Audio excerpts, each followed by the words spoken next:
Field of 68 after dark.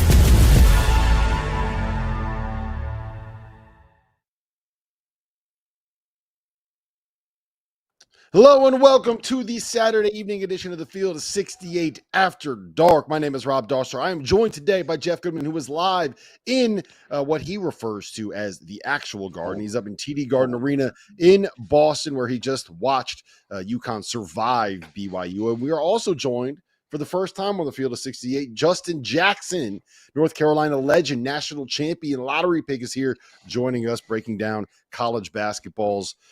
It was kind of a quiet slate, guys, but the nightcap was thrilling, and it didn't look like it was going to be a thrilling game for a while. UConn was up by 20 in the second half. AJ DeBonsa looked like he forgot how to play basketball for 25 minutes. Then all of a sudden, a switch flipped.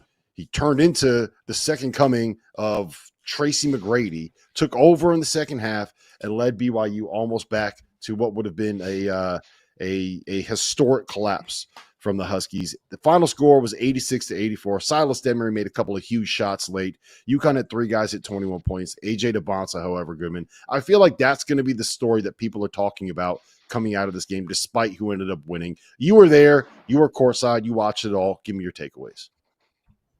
I mean, I just thought, like you said, DeBonsa probably – we've talked about the freshman, right? That's all we've talked about ad nauseum so far. And for the first 20 minutes, it looked like AJ kind of disappeared after the first few minutes, right? Didn't take a lot of shots, didn't force a lot of things. Early on, he went to the basket, got to the line a couple of times, got a layup. And then after that, there wasn't much.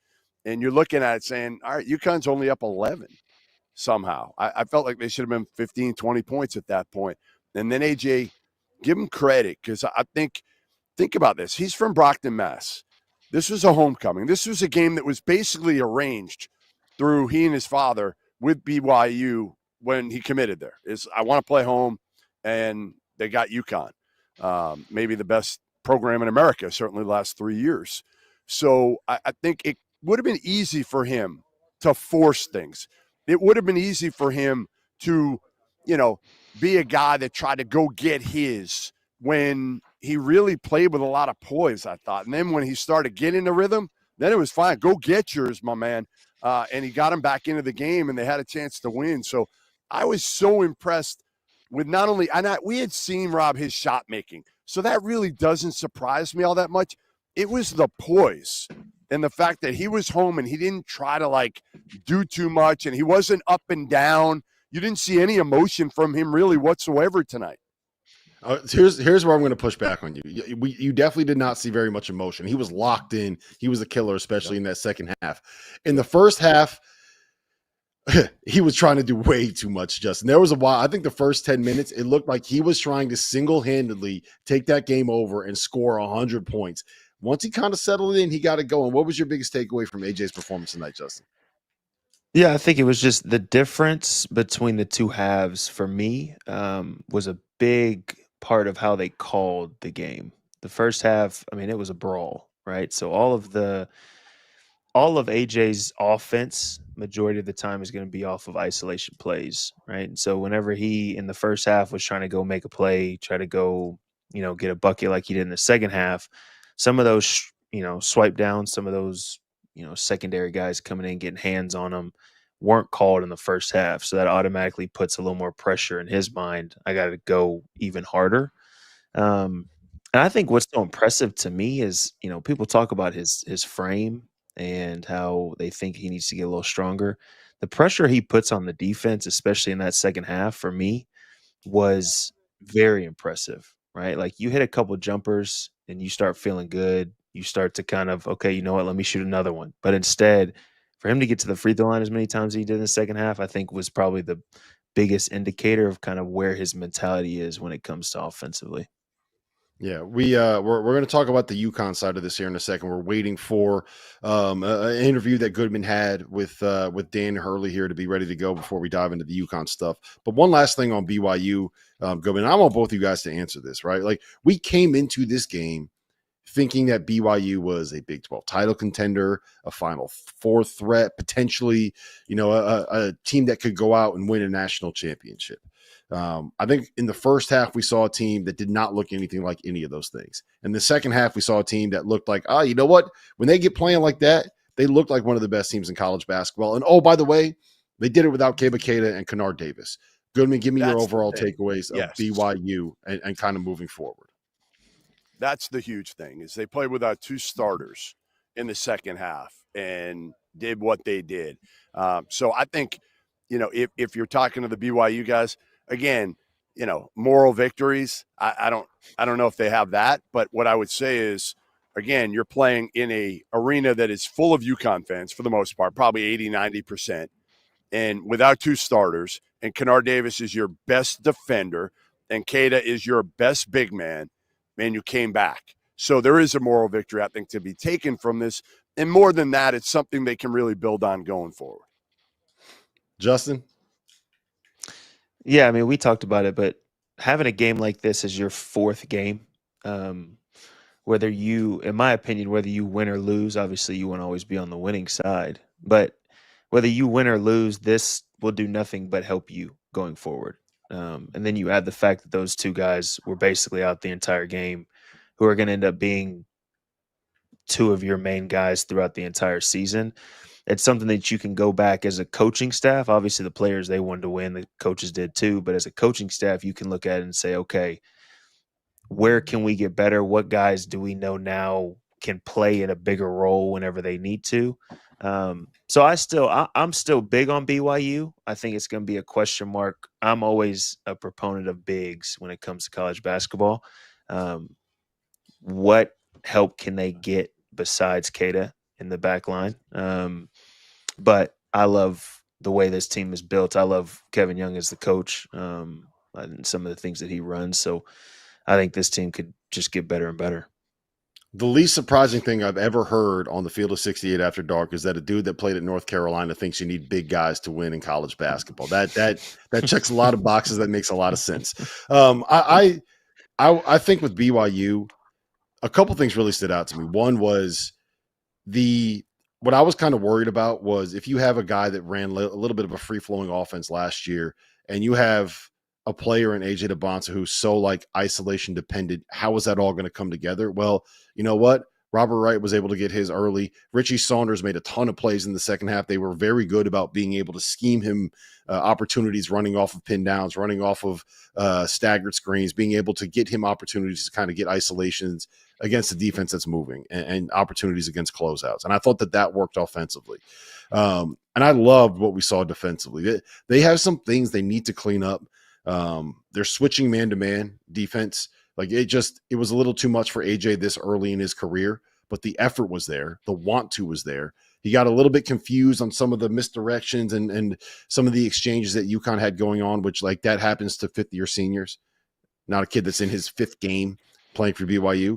So that will get better, but they were able to throw a 2-3 zone at them. They were able to throw a press with AJ DeBonsa at the top of the press. I just thought that there were a lot more looks that Kevin Young was able to use on the defensive side of the floor that really impressed me. I think BYU is here to stay, right? Like I don't think that's necessarily breaking any news, but I was really impressed with the variety of looks that they could give on that end of the floor, despite the fact that they gave up 86 to this UConn team. Let's flip it to the other side. Let's talk about the other angle here. UConn survives. They were up by 20 in the second half. I think at one point the run that they gave up was 17-4 as BYU came storming back to cut a 20-point lead, 2-2 at the final buzzer. But before we dive into our opinions, our Jeff Goodman was able to catch up with Dan Hurley after the game and talk to him a little bit about what happened tonight in Boston. All right, here with, what are you going to stare me down? Dan Hurley, after a big win. Trying to end the Cold War. This guy's brutal. This guy is brutal. Not always fair, right? Goes too far. Goes way too far. We've known each other. And he knows he can rankle the UConn fans, and he knows that will play. So, okay, here we go. I'm just here as a Southerner from Charleston trying to make peace. I'm a good guy. changed a lot. I have. So, all right. Anyway. I'm Anyway. ending my field of 68. You are. What is Officially? it? Bobby, are we in? Embargo? Yes. What do you call it? Until Jeff What goes too far again, and he goes personal. You were great with the officials tonight. You were great. Well, I like the team. I like the team. When I like the team, I'm a little bit more. Yeah, I was on gentler. You're a little gentler. Tony. But me and Tony, all right, let's get to the game. Can we get to the game here? Yes, all right, so you're up 20. Yeah. You were only up 11 in the first half. I felt like maybe you went in the locker room thinking probably should have been up more. Should have been up 18. Should have been up 20. I think the foul trouble hurt us a lot. I mean, the wings. Jaden Ross was awesome tonight. 12 minutes. You see what the guy's capable of with the threes and the athleticism. And I thought he was guarding well. I thought Stewart was guarding well. And I think the foul trouble hurt. But again, they've got 3 guys on the perimeter that are as good as you're going to face. And then, they put the shooting around those guys. And, obviously it's a game you feel like you should walk away win by 15, win by 18. But I think that had a lot to do with just, BYU, Jay's level as a coach and then their fight. What'd you learn? This is your first real test, and you got another one on Wednesday in stores at Campo against Arizona. What'd you learn? What was like the biggest thing that you took away from this that you feel really good about? Well, I felt really good about getting to the game to where it was, where you go into halftime thinking you should be up 16 or 18, and you get yourself to, a chance to blow the game open with 15 minutes to go. So to be able to get that game to that point was something that we did in 23, we did in 24, but we did not do in 25, right? We were maybe you have a really good point guard now. We got a really good point guard, and I think Malachi wasn't great tonight, but he's another guy. And obviously when we get in foul trouble like we were in today, getting Braylon Mullen back is going to make a huge difference for this team because he's an explosive guy and he could guard. I'm gonna be there Wednesday in stores, so we can continue to. What's on the docket? Well, like you got a good lunch spot. You get.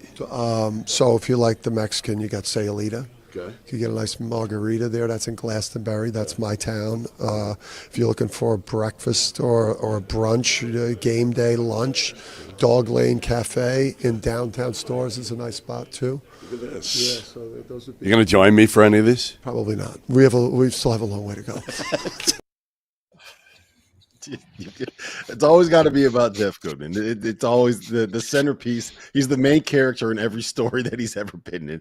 In all seriousness, I feel like this is a tale of 2 games, Justin. We saw UConn jump out to a 20-point lead where they at times looked unguardable against a team that is a top 10 team in the country. And then in the last 15 minutes, like there was a level of hesitation there. Like I felt like they threw it into the neutral and they said, we're going to try to kill off this clock. And they started doing that too early because they forgot they got a guy at the other end of the floor that isn't going to miss any more shots for probably the rest of his career at this point in AJ DeBonsa. What'd you make of UConn's performance? Yeah, I think just like on the flip side, how we talk about BYU missing guys, UConn's best player, Solo Ball, was, I won't say non-existent, but was basically not a part of the game much at all, whether foul trouble, just missing shots.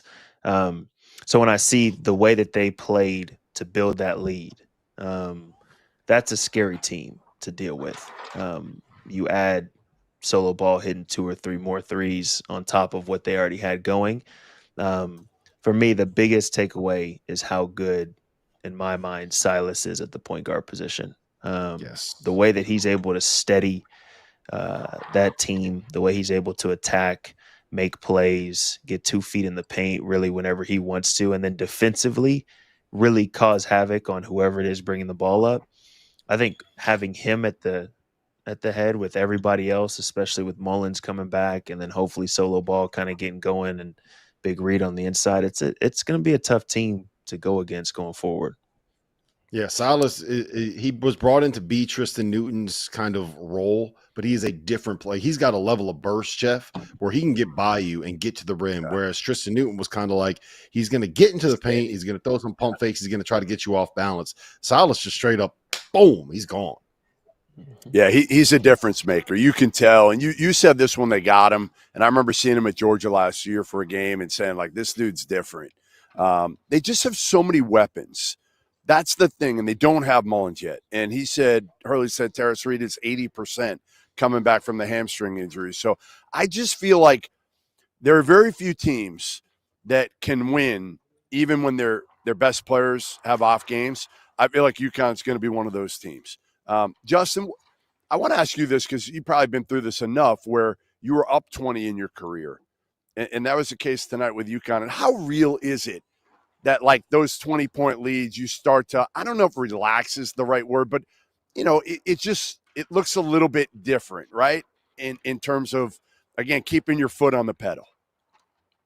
Yeah, I mean, it's just the importance of each possession kind of goes down the bigger the lead goes. So there's a difference between being up 5 and then scoring a layup, and now you're only up 3, as opposed to you're up 20 and you get backdoor layup. Now you're still up 18. In your mind, it's easy to relax. I think with this UConn team and the way that Hurley coaches, the way that they built the lead was all in their execution. And so once you relax a little bit, that execution kind of takes a step down. Right now, all of a sudden, all of these slip screens that they're setting, you're not necessarily running up as close to the guy to really get them to try to figure out who's switching. The screens that big fella's setting, he might not be hitting them as much as he was early on. So it is tough. I think it's just human nature. Whenever you build up a lead like that, to kind of say, okay, you know what, I can kind of chill a little bit. But to y'all's point, when you've got a guy like AJ on the other side that can single-handedly go on his own 12-2 run, you can't do that too often. Yeah, I'll say this about where UConn is right now. There's absolutely some things that they got to clean up defensively, and certainly I don't think that Solo Ball is anywhere near his best at this point. I think he's now shooting 8 for 26 from 3 on the season. But when you get this Terrace Reed, and when you get this Alex Caravan, and when Silas is going to be as good as he's been, like, that'll solve a lot of problems for you just by the simple fact that that trio will make you very, very, very difficult to guard. Once Braylon Mullins gets back, that'll change some things, because all of a sudden you have 2 shooters that you have to chase everywhere on the floor. But I got a name for you here that I think is the guy that will give UConn a higher ceiling than I necessarily expected at the start of the year. And that's what they got from Jaden Ross. He is a guy that has, and I know what I'm saying here, but he has NBA level athleticism, and he has the potential to be a guy that can be a 3-and-D player at the next level because of what he can do defensively and the fact that in theory he can shoot. Now, we've never seen him actually consistently shoot in games, but all you hear about from practices are like, Jaden Ross is that guy, right? Jaden Ross is the pro. Jaden Ross is the 3-and-D guy. He's got the athleticism. He's got the ability to defend, and he makes shots in practice. And what I think happens is he got into games the first 2 years. He had no confidence, man. Like, Justin, you know how this is. When you see a ball go flying 8 feet over the rim because the dude is too jacked up, like, that's when you know he's out there. He's rushing. He's a little bit nervous. You can see it in body language. And that's what you saw from Jaden Ross too often. It started in the exhibitions. He was knocking down threes. He did it in the early bye games. He did it tonight. He came in first possession. I think he was in on offense. He knocked down a 3. Third possession he was in. He came off a ball screen. He threw a little lob up to Eric Reba, who finished the bucket at the rim. Finished with 10 points. I know he fouled out, but I thought he played well enough defensively. Like, you're going to commit fouls when you're playing against AJ DeBonsa. It's just going to happen.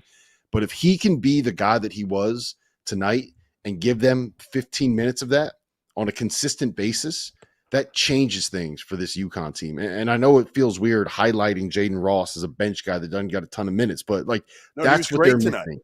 Yes, they need that guy in that role. He connects everything, Goodman. He makes all those other pieces work together.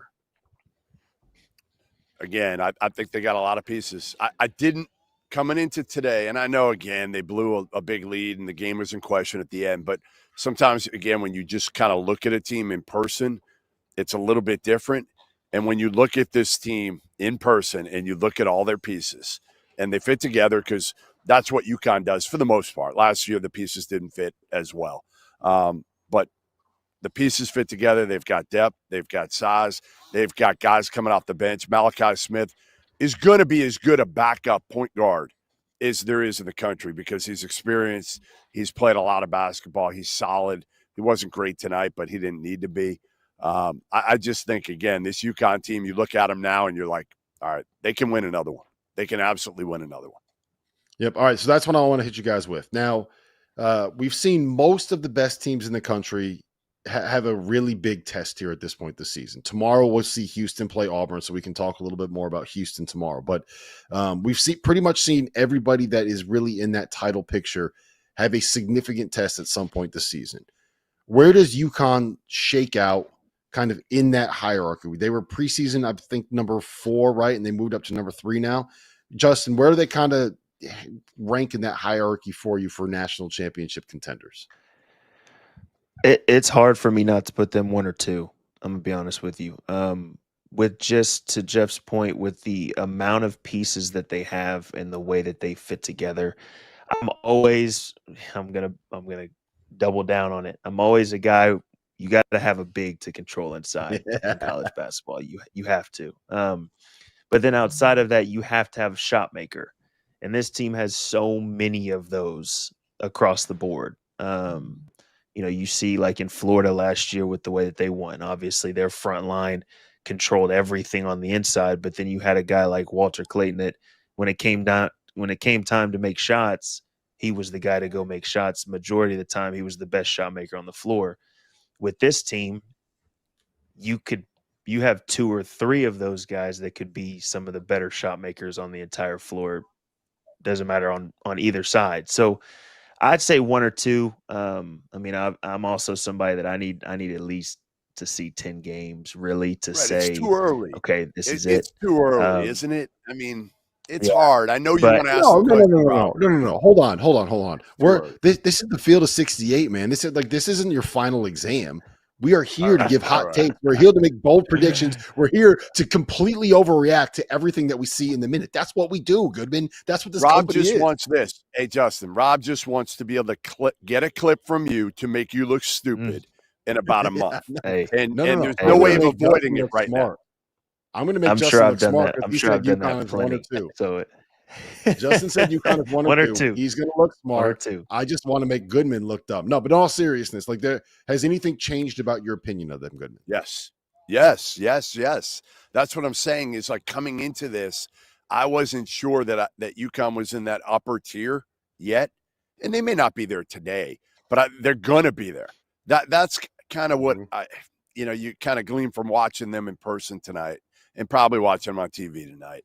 And again, BYU, I don't know if BYU is a Final Four caliber team, but their top 3 guys are really good. I would have loved to have seen them with Kada healthy in the second half and with Kennard Davis playing as well.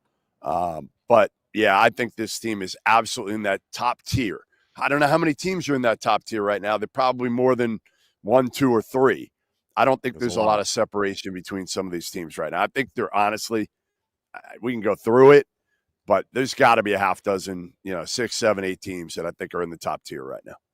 Yeah, we'll be able to have that conversation quite a bit in the next week. I'm very relieved to see this performance from Silas. He was playing with the handbrake on the first couple of bye games, coming off of a calf injury. So he was kind of working himself back into it, but he looked every bit the part of the guy that I thought would be the most impactful transfer in the Big East this season. So that I know relieved a lot of stresses for UConn fans. Listen, this was not the only game that happened in college basketball today. We got to talk about a couple that involved Big East teams. One of them, Georgetown, got a win. The other one, Marquette, gave away a double-digit lead in the second half at home against Maryland. We'll get into all of that coming up next.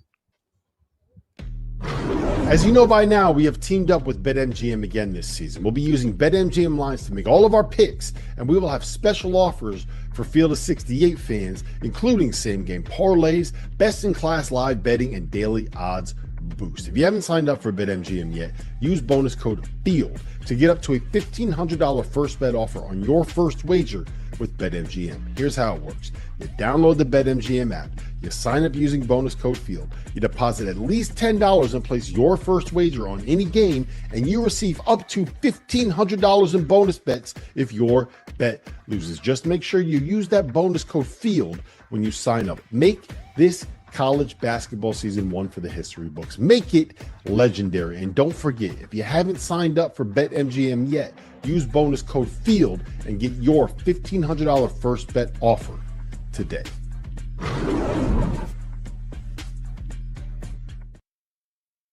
With media days and on-site events the last 2 months, travel for me has been crazy. Luckily, I had Huel. This month, Huel launched in Target stores nationwide. Both of their ready-to-drink products are now available. The Black Edition has 35 grams of protein, 27 essential vitamins and minerals, no artificial sweeteners, and is gluten-free for under $5 a meal. The Daily Greens Edition, which I have here, peach hibiscus flavored, was developed by registered nutritionists and dietitians with 42 vitamins and minerals and superfoods, with just 25 calories, 4 grams of fiber, and only 1 gram of sugar. When you're busy with work, travel, children, and just life in general, Huel makes sneaking in meals quick, easy, and most importantly, healthy. Pick them up in Target stores nationwide, or if you're a first-time customer, get 15% off your purchase with the promo code F68 at Huel. That's HUEL.com/F68.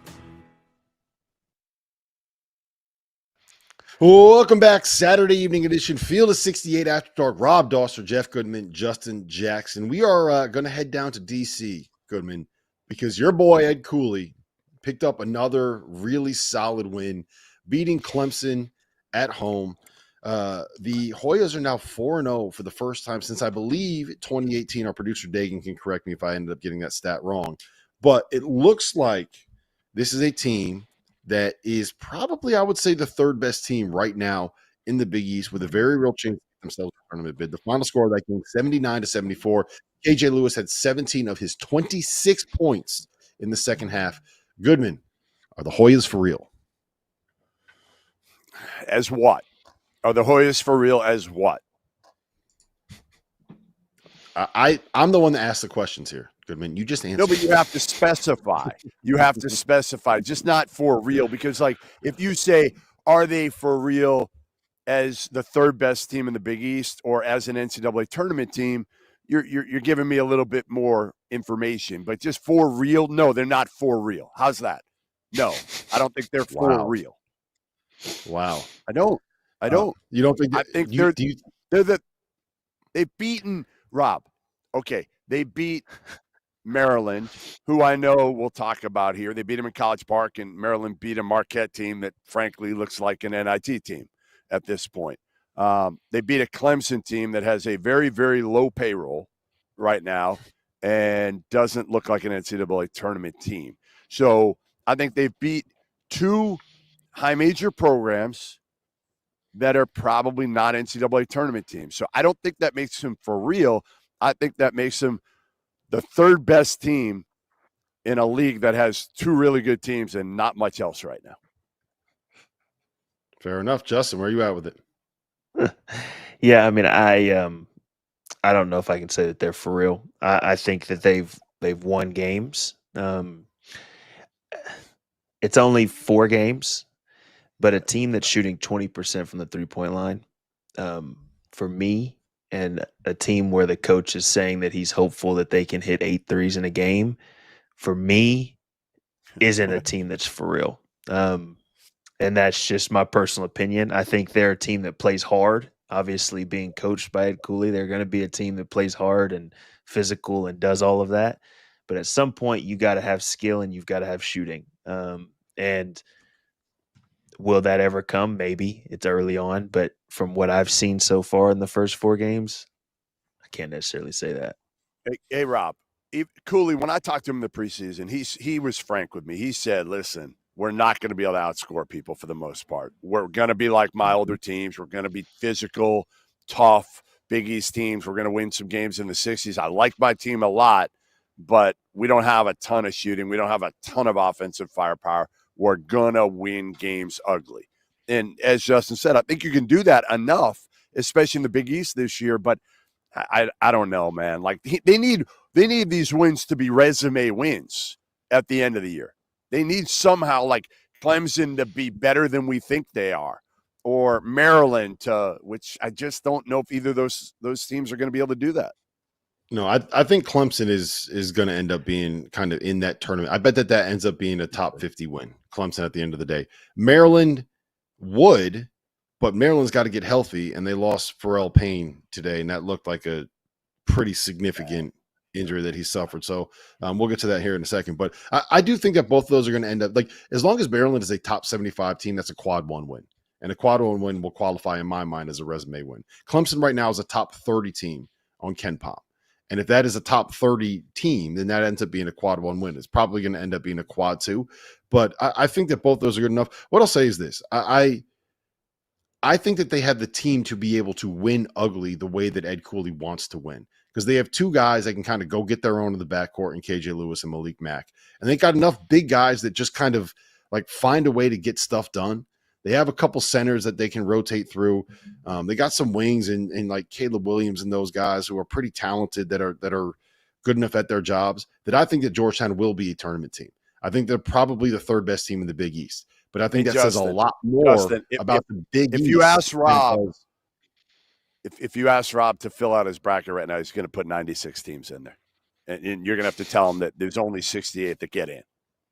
Yeah, well, I mean, isn't that what we're expanding to here in about like 6 months anyway? So I might as well. I'm just trying to be ahead of the curve. All right, some of us are ahead of the curve, like me. Some of us are behind the curve. Trendsetter, like good trendsetter. Yes, exactly. See, he gets it, man. Justin gets it. No, I think they'll find a way to be able to get enough stuff done, because like if you kind of look at their profile right now in terms of how they play, you know, not turning the ball over, not making shots, winning the rebounding battle, that's what Ed Cooley's best teams have done. And his best teams end up in that like 9, 10, 11 seed range heading into the NCAA tournament. And that's kind of where I think that this team is trending. Especially, I do think the third best team in the Big East is going to do enough in the Big East to be able to have a resume that says they're going to the tournament. So I would, I think that they'll find a way to be able to get enough done to get in. The team that I don't think is going to be able to do enough is Marquette. I don't know, man. Maybe you got to go to the portal, Goodman. Maybe that's something you should do. A little late, late for that. A little late, right? But no, look, the Golden Eagles were up late in the second half by double digits. Pharrell Payne suffers a brutal injury, and then they just melt away a lead. They end up losing by 7 at home. Like, this is a team that's supposed to be really good defensively, Goodman. And we've now seen them against Maryland, and again, just get absolutely eviscerated. Yeah, this is a tough one. Obviously, you lose to Buzz Williams. He comes in to your arena, and, you know, Shaka, we've talked about it. I mean, I think he got fortunate, right, the last couple of years. You know, talk about how he doesn't go to the portal. Well, he did go to the portal a few years ago, and he got Tyler Kolek. So I don't understand why he's so tentative to go to the portal. They have money. It's not been in the portal. They could absolutely get some dudes. I just think he's so stubborn right now.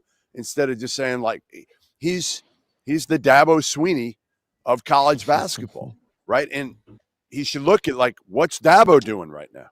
Now, I know it's too late to go to the portal right now, like we talked about, but, you know, this is a mistake. Other than Chase Ross, and like Ben Gold was decent tonight, but again, defensively, like you said, they're a mess right now.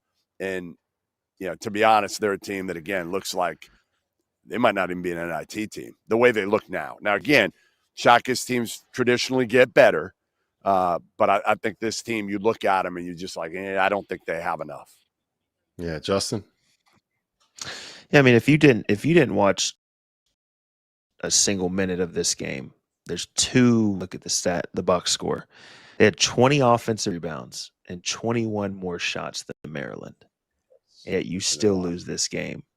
Like, there's no way in the world that you should have that many more opportunities and still come away with an L in the win-loss column. And to your point, like, it's a team that is supposed to be built Shaka Smart's way, right? Like, they play defense. Defensively, they're going to hang their hats on this.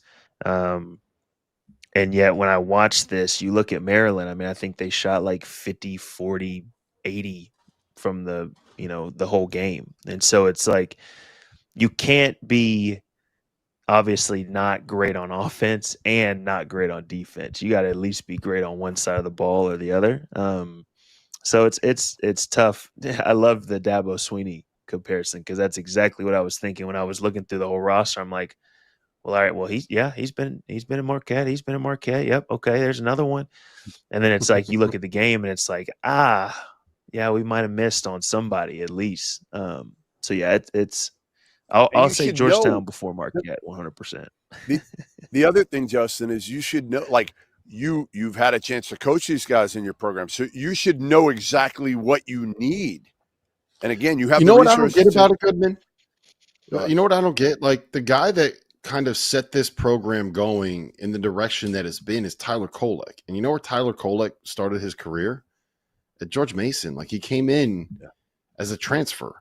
If you look at Oso Ighodaro, like, I guess he's a bad example because he's been there, but like you kind of started this thing with guys that transferred in from other schools. You know, Omax Prosper is a guy that transferred in from Clemson. These are guys that got this thing going to the point that they are, that it is right now. So I don't know why there is a reluctance to get back into the portal. I love what he's trying to do, right? Like I think, like, sure, everybody does. In theory, like, yeah, I want that. I want more continuity. I want guys to be in programs.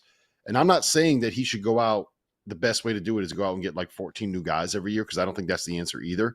But look at what UConn, for example, is doing. They brought in 2 transfers this year that will help supplement a need that had to be filled. You go out and look at what Michigan, like, I don't know if there's anyone that is more against the transfer portal than Tom Izzo, and he's going out and he's plugging holes with 2 or 3 guys a year to kind of help get people in that can impact immediately. It's great to develop these freshmen, but sometimes you got to get guys that can come in and impact immediately. I'm going to flip this a little bit to the Maryland side, because, I mean, look, you're down by double digits on the road. You don't have Miles Rice. You don't have Solo Washington, who are probably 2 of your 3 best players. And then the guy that is your best player, Pharrell Payne, has just an absolutely brutal injury.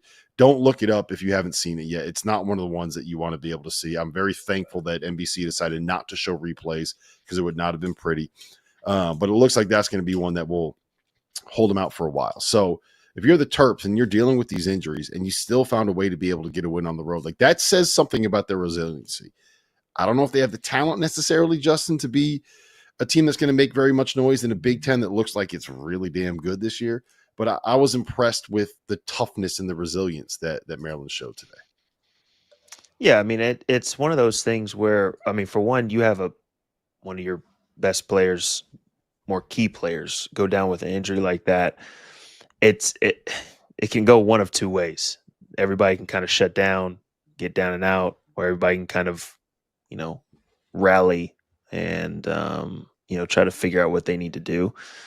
When you look at going back to, the offensive rebounding and the amount of extra shots, that also shows the resilience of, okay, you know what, we're giving up a lot of offensive rebounds, but we're getting even more stops, right? We're still rallying. We're still getting, we're making those rotations. We're getting those stops and being able to go out and go to the other end. So, but at the same time, it's a Buzz Williams coach team. Like, I wouldn't think any other response to anything that happened within this game would be any different with Buzz Williams at the helm. We've seen it at so many places that he's been at. All of his teams play the exact same way. So, obviously hopes and, prayers to Payne, and hopefully it's not something that shuts him down too long. But, I mean, I love kind of watching them battle back and fight back into it. Yeah, Isaiah Watts is a hell of a player. I didn't realize that was Slick Watts' grandson until I was listening to the broadcast today. And Darius Adams, freshman that used to be committed to UConn, looked really good. David Coit, too. David Coit hit a couple of ridiculous threes in the first. Like, just pulled him out of nowhere. I do want to make mention in this game, our very own Jarrell McNeil got his jersey retired at Marquette today, which is a very, very fun and awesome and cool award for Jarrell, who is a Marquette legend through and through. So very happy to him. Congrats to Jarrell. We'll do a quick early on toast of the night for Jarrell to be able to have his jersey up there in the rafters at the 5-Serve Forum. Perhaps the biggest news coming out of today had nothing to do with any of these games that we talked about, and that was Bill Self kind of insinuating that the injury that Darryn Peterson is dealing with might be a little bit more serious than we are currently anticipating. I don't know if this is just gamesmanship, but here's what Bill Self had to say in his press conference after a 76-57 win over Princeton today. We're not obviously going to have him at least for, the immediate future. I just don't know how long that'll be. So, yeah, we got some things to discuss, and we're looking at. He's getting the best. He'll admit to he's getting the best treatment. I mean, all that stuff. But he's got tightness in his right hamstring, and he wants to be out there so bad. But I'm not going to put him out there till he feels well. Goodman, you obviously have a very good relationship with Self. What's going on right now with Peterson? What can you tell us about what he's dealing with? They thought it was cramps early on in the year, and it actually has been a hamstring issue that they figured out about a week or so ago, and it hasn't gotten all the way better. Now, again, Darryn Peterson wants to play. He feels like he can play. He'll want to get out there Tuesday night at Champions Classic, but if you're Bill Self, you're thinking about, Big 12 play, NCAA tournament, having a chance to go deep in the tournament. You're not as worried about these, he's been doing it a long time. He understands the value of having him at 100% when it matters most. So he's not going to put him out there. And we know how hamstrings injuries are. I mean, those things, if he goes out there and he's not at 100% and he gets it again, he's going to be out a long time. I mean, those things can keep you out for, a month and a half, and then you're playing with it the rest of the year and you're playing cautious. So I think Bill Self understands he's got to protect Darryn Peterson right now because Darryn Peterson isn't old enough to be able to protect himself in this situation. Yeah, look, Justin, you've played basketball at an exceptionally high level, at the highest level.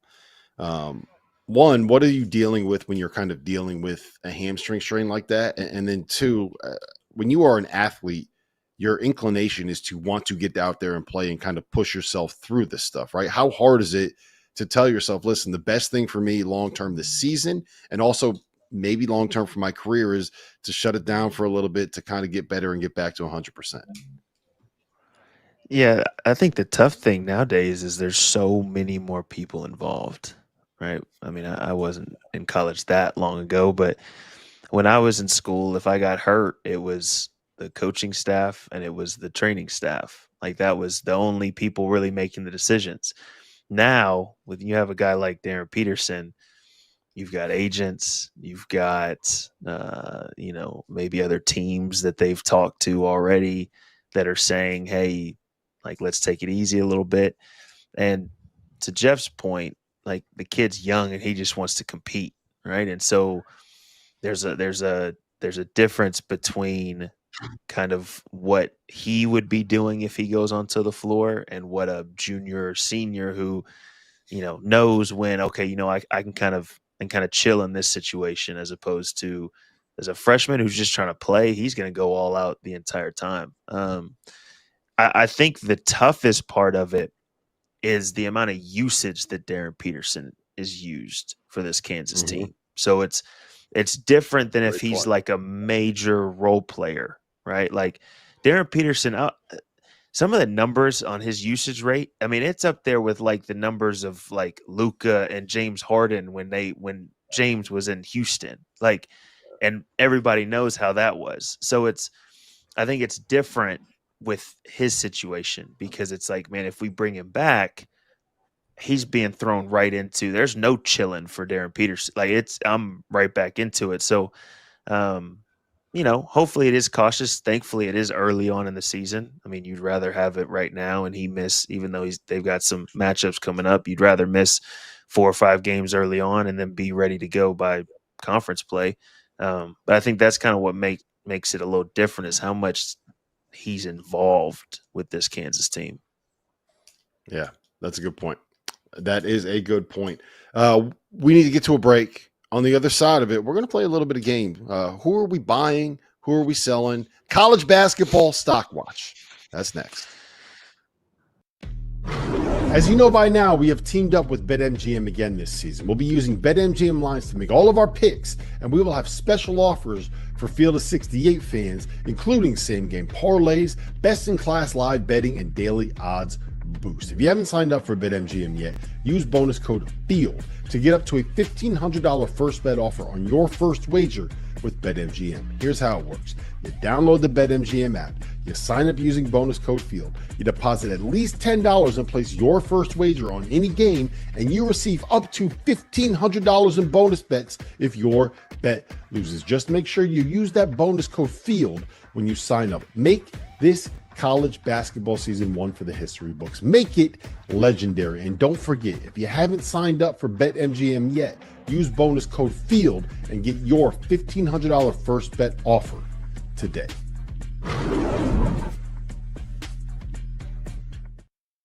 If you're not a member of the Field of 68's On3 community, make sure to go check us out. Get access to all of Jeff Goodman and Rob Dauster's written content, including coaching carousel breakdowns, info on who is and isn't entering the transfer portal, insider recruiting information from none other than Joe Tipton, X's and O's analysis of all the teams in college basketball, and access to our message board community. A 7-day trial costs you $1. The Field of 68 on 3. Get the scoop. Are you trying to follow everything happening in college basketball? It can be overwhelming. That's where the Field of 68 Daily comes into play. The Daily is your go-to source for recruiting news, game analysis, portal updates, and much, much more. For just $50 a year, you get access to the same information that your favorite coaching staff is subscribed to. Quality content can be hard to find in the college basketball space. The Daily is here to help. Make sure you subscribe today. We are back. Field of 68 after dark. Rob Dauster, Jeff Goodman, Justin Jackson. A wild finish on the Big Ten Network. Doug Gottlieb's Green Bay Phoenix tied it up with 1.9 seconds left on a layup at the barn at Minnesota. And Chancey Willis hit a shot from 60 feet that happened to come about a half a second after the buzzer sounded. It looks like we're heading to overtime in Minnesota. Let's play stock watch here, gentlemen.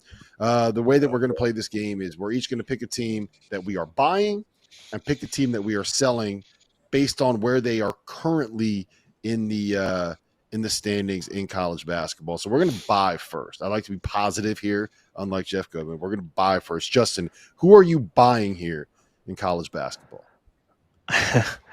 Okay. Well, I came prepared with two because I'm already knowing I'm going to hear it if I say the first team that I got.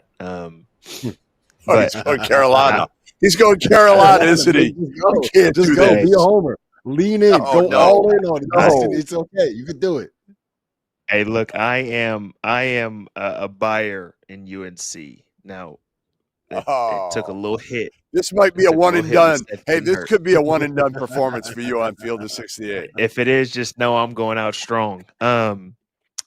It took a little hit with Seth getting hurt. But once again, going back to my whole MO when it comes to college, you've got a duo inside in Caleb Wilson and Henry Vasar, which is, to me, it's one of the better front lines that you can find. And now with the pieces that they have, right, offensively, they've got a different look at point guard, but it works within the system in Kyan Evans. They're shooting wise, which I think you're kind of seeing throughout all of college basketball right now. Like teams that are supposed to have shooters aren't really hitting shots, but this team being up close and personal this summer with them have legit shooters. And so I think, man, it's tough for me not to go with the hometown team UNC. I'm buying for them. Do it. Goodman, who are you buying? Boy, am I allowed to buy? I can't buy Louisville, right? They're too high ranked. They're 12 right now. You can buy them if you want. I mean, I'm going to buy them, man. I'm going to buy them if I can because I think they can win the whole thing. I do. I think they're a Final Four team. I love the way the pieces fit. You know, like Mikael Brown, man, I don't know. These freshmen are so much fun to watch, and he's obviously one of those guys. But it's also what they put around him with those shooters, Conwell, McNeely, and then up front, you know, we've had a chance to see Sanandra Frew. we'd heard about him. We saw him against Kentucky, and man, did he did what they needed him to do. And I don't know. I just think this team, I love watching them. Again, I forget who said it, whether it was you or somebody else said that, the one thing with them is they can let you back in the game the way they play. Mm-hmm. But they got veteran guards. And I think those frontline guys are going to get better. Yep. And they're two bigs play two completely different styles offensively, and it's very difficult to prepare for that when you have to basically prepare for two entirely different offenses. I am going to buy the Illinois Fighting Illini because I think that they have looked incredible through the first week and a half, 10 days, 12 days of the season, whatever it is. They don't even have Tommy Ivasic back yet. They're still waiting on Mihailo Petrovic, and David Markovic looks awesome. Kai Boswell is maybe the most underrated player in college basketball. Like him and Alex Karabin are probably the two best glue guys you're going to find in the entire sport. Andrei Stojakovic is a guy that they've really figured out how to be able to use him. It's a little bit different than what they do with what they did with Booty Ball, but they kind of get him in isolations and just say, hey, dude, you're 6'8" and people can't stay in front of you. Why don't you just go get to the rim? And he does it over and over and over again. I'm very, very in on what this Illinois team can be and what their ceiling is. Out of curiosity, Justin, who was the second team that you had picked? If it makes you feel any better, it was Louisville. I had Louisville. I love Pat Kelsey. I freaking love the way he coaches. I mean, heck, today they were playing Ohio and they were up like 180, and they still ran a play and executed it like to perfection. And it was like watching that's nothing but coaching, right? Yep. So I mean, all that stuff you had said, yeah, Louisville was my other team. Yeah, Gonzaga was the one that I was going to go with if somebody else had taken Illinois. I might be too high on the Zags at this point, but I'm give me all the Illinois and all the Gonzaga stock. Goodman, we'll go to you first with the negativity. Who are you selling? What are you trying to say? I told him I'm a positive person tonight. I mean, I took down the war. The war is over. You did. You ended the Cold War. You ended the Cold War. That is a miracle upon miracle. Huge. You ended the huge, Cold huge. War. Who are you selling? Michigan, just because, again, we've talked about it. They haven't looked great, number one. And maybe Dusty will figure it out. I'm with you. I mean, I just don't like playing.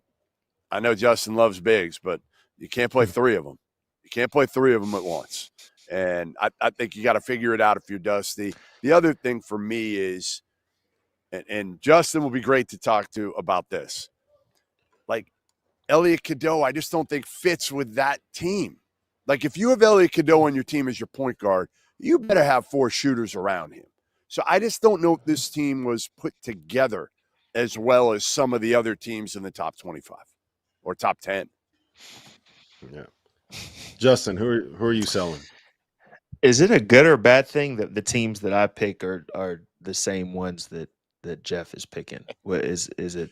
We're Is that smart. Listen, you and I. Would that allow me? We're very. Will that allow me to come back on for another appearance? Maybe. We'll see. I'm with Michigan. I think it's the three big lineup. I love Dusty as a coach. Like I think some of the things that he has done within his coaching career, like some of the things he runs, the systems and things like that, I love watching. But I'm still trying to figure out what he's trying to do with this team. It's okay to have three like bigger players, but having three legitimate bigs to me, and basically asking, I mean, heck, he was basically the best transfer that was in the portal this summer. Asking him to be a spacer, and to just kind of wait for things to come to him as opposed to what he was so used to before he entered the transfer portal, where the ball was in his hands. He was making plays, getting to the rim. Like you look at his like shots that he had last year, right? Before he entered the transfer portal from UAB. He shot 450 field goals and only 69 threes. So now you're asking a guy that has done that to be, hey, go to the corner and space for me. Or, hey, once you run this action, if you don't have it, now we just need you to space. Like that's a whole different learning curve that you're basically making a really, really good college basketball player go through and kind of take away what he can do. And to Jeff's point with Elliott's one of the best passers I've seen at the point guard position. Like when he was at UNC, he reminded me of Kendall Marshall going back, right? Like with his vision and the ability to pass. But to your point, to have him as your point guard, you have to have shooting around. And so if you have three bigs, two of which that don't shoot threes, and one that really doesn't necessarily want to shoot threes, now the spacing on the floor is zero. And so I think that's why I gotta sell Michigan. Yep. Michigan was one of the ones I had on my list. I'm selling St. John's. I'm not a believer in the experiment, the no point guard experiment. I know Dylan Darling played today, but they played William and Mary. I don't know if I'm necessarily buying the defense with this group. And I think Ian Jackson and Josen Sanam both came off the bench, played about 20 minutes each in today's game. So we'll see if that ends up panning out. But I have not been very impressed by what we've seen so far from St. John's this season. I also wrote down Kansas just because of the stuff going on with DeBonsa. If your best player is dealing with hamstring issues, Peterson. Sorry, Peterson. That's the second time I did that today. Peterson, yeah. If your best player is dealing with hamstring issues, it's not a great situation. Listen, we're going to get to the afters here. It'll be quick tonight because Goodman's got to clear out before they end up carrying him out the way that they're carrying out all of those floors. Before we do, toasts of the night.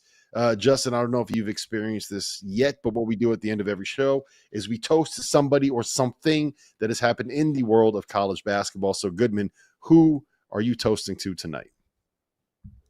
I mean, I'm going to toast to Pharrell Payne and hopefully that he's okay. That's to me, that was the biggest story of the day. Like you said, gruesome injury to watch. Get well, man. Get well, big man, because want to see you back in the court whenever you're healthy. Justin? I want to first say, sending prayers and everything to him and everybody involved. I mean, that's an injury like that. You start to talk about season, you start to talk about career, all that sort of stuff. Like that's way bigger than bouncing that basketball on the court. But I think it's somebody we were just talking about. I'm a toast to Cade Tyson. I'm a toast to him, man. Once again, I got to go back to my roots. Played at UNC last year, didn't get a ton of opportunity, and now is at Minnesota balling. So I'm a toast to Cade Tyson, man. Yeah, I'm sending my toast out to our Jarrell McNeil, jersey retired at Marquette, and unfortunately he had to see his old coach walk into the building on the day he got his jersey retired, and beat the program that he supports. So shout out to Jarrell on that. That is awesome. But here for the afters. If you're hanging around, jump in the chat, ask us a couple questions. We'll probably be here for another 5 or 10 minutes. We don't want Goodman to get carried away with the court, like what's happening in the background of his shot right now. Afters coming up next.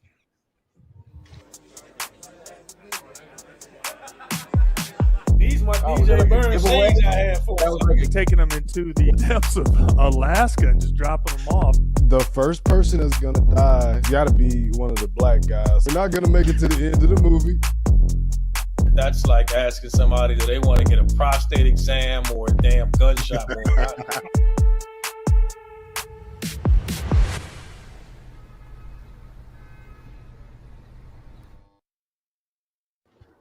Welcome to the afters here on the Field of 68 After Dark. Rob Dauster, Justin Jackson, Jeff Goodman, Dagan. Do we have any questions from the chat? We're still waiting for some to file in. So while we do that, let's talk about tomorrow's big game. Houston-Auburn, obviously facing off tomorrow afternoon. So let's talk about that a little bit. Yep. Justin, break it down for us. Your first game preview on the Field of 68. Let's see what you got, man. Well, I got to ask y'all, is that a big game? Is that truly a big-time game? I need to ask that first. It is because yes, it's You got to wanna be know a why big it's a big game. time game? You want to know why it's a big time game? Because the last time that we saw these two teams play, there was horseplay on the flight going out to Houston. Goodman, it's a valid you think point. there was you didn't know horseplay? that, Justin.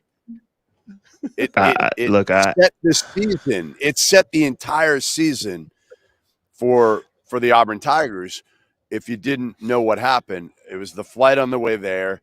A freshman went in the wrong seat. And I want to know if this has ever happened to you at Carolina, but a freshman sat in a seat he shouldn't have. I think it was a senior seat. And there ended up being some horseplay. There were no haymakers thrown, but they had to turn the flight around and go back home. And basically from there on out, Auburn became the best team in the country for the most part all year. That's never happened to me.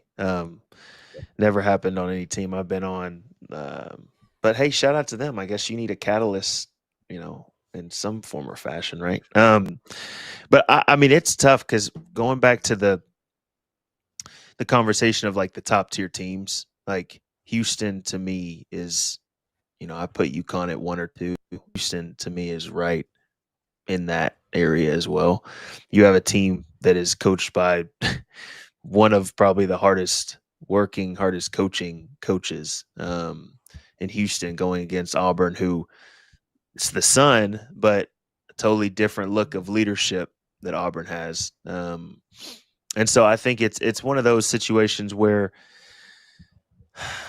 can Auburn come out early? I think with Houston likes to get out on top of you. They like to be physical defensively. They suffocate you, right? So can Auburn get out? Can they hit some shots early? Can they get some confidence? Can they kind of hit Houston first in the mouth? Because if not, it's going to be tough to go against a Houston team whenever they're ahead and they've kind of have the pulse of the game.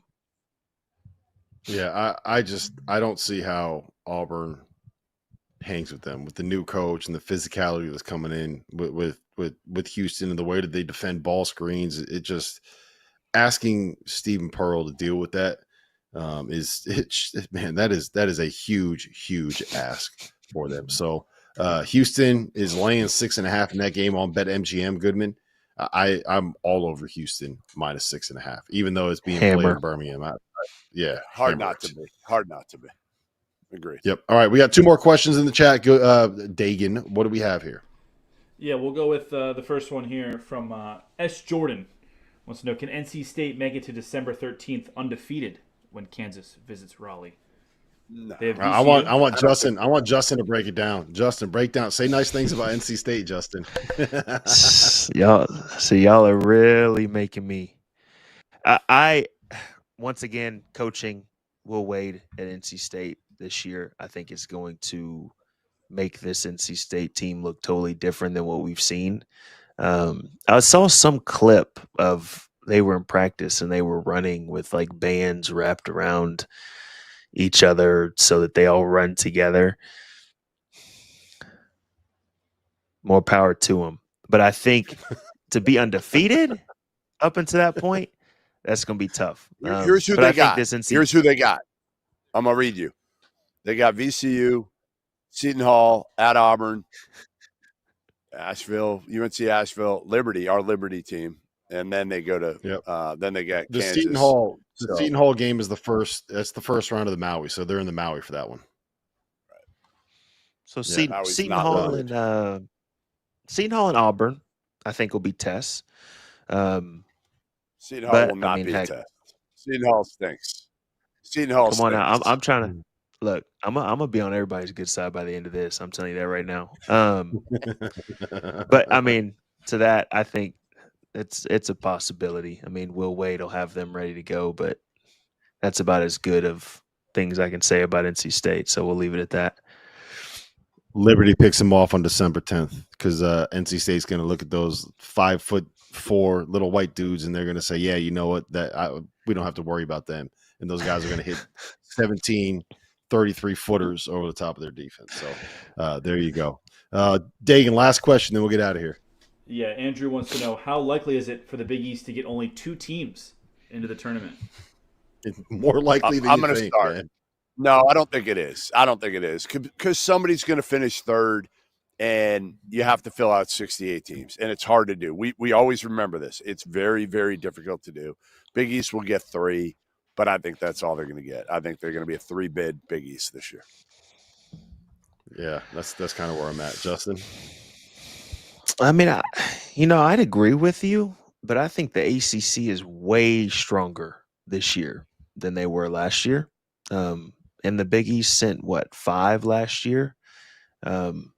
So I mean, I think there will be more than 2, but I wouldn't be surprised if you've got some ACC teams that fill in for some of these other Big East teams and things like that. So I wouldn't be surprised, but I'm sure there will be more than 2. 2 is kind of low for a conference like the Big East. Yeah, the good thing for the Big East is that it doesn't look like there's going to be very many of the high major pluses that are going to be plucking a lot of bids away from them.